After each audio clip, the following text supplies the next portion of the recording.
Hello everybody and welcome back. In today's video, I'm going to be showing you all how to install Streamelements' version of OBS. So the first thing you're going to want to do is open a new browser window. I will be using Chrome. Then you're going to want to go to streamelements.com/OBS.Live. Then press enter. Then you're going to want to press download. Once it's downloaded, click on the file. You have to press yes to allow the app to make changes to your device. And you'll see welcome to Streamelements. You just need to set it up.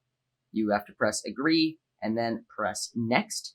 Then press install. We've already got OBS Studio installed, but if you don't, then I would highly recommend checking this. But I already have it. Let's just install the add-on. Then press install. And you can reboot now or manually reboot later. I will manually reboot later and press finish. And there you go. You've successfully installed Streamelements OBS.